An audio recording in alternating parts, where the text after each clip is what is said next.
କାଲି ବୁଲେଇ ନେଇଥିଲେ ଜାନୁ ମୋତେ ଗୋପାଳପୁର ମହୋତ୍ସବକୁ। ବାବାଲୋ ସେଠି କି ଭିଡ଼! ସେଠି ତ ଖାଲି ପିଲାଙ୍କୁ ନେଇକି ଖାଲି ଆଡ଼ିକି ଆଗକୁ ଯିବାକୁ ପଡ଼ିବ ଆଉ। ସେଠି ଛୁଆମାନଙ୍କର ଖେଳନା ସହିତ ଘର ବ୍ୟବହାର ଜିନିଷ ସବୁ କିଛି ପଡ଼ିଥିଲା। କିନ୍ତୁ ଏତେ ଭିଡ଼ ଯେ କେଉଁ ଦୋକାନରୁ ଯାଇକି କୌଣସି ଜିନିଷ ମୋତେ କିଣିବା ପାଇଁ ବି ଭଲ ଲାଗିଲାନି।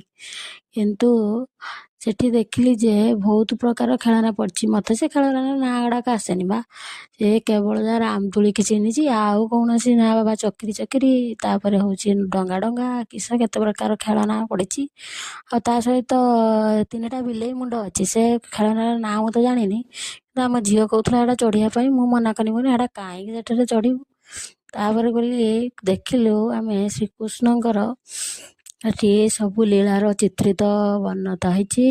ସେଠି ସେଇଟା ଦେଖିବା ପାଇଁ କେବଳ ମାନେ ବହୁତ ସୁନ୍ଦର ଜାଗା, ସୁନ୍ଦର ସ୍ଥାନଟା। ସେଇ ଜିନିଷରେ ବହୁତ ମୋତେ ଭଲ ଲାଗିଲା।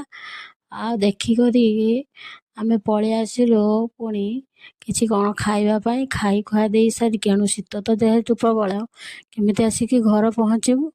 ସେଥିପାଇଁ ମୁଁ ଜାନୁକୁ କହିଲି, ଆଗେ ଚାଲ ଆଗେ କ'ଣ ଟିକେ ଖାଇଦେଇକି ତାପରେ ପୁଣି ପଳେଇ ଯିବା ଆମର ଘରକୁ।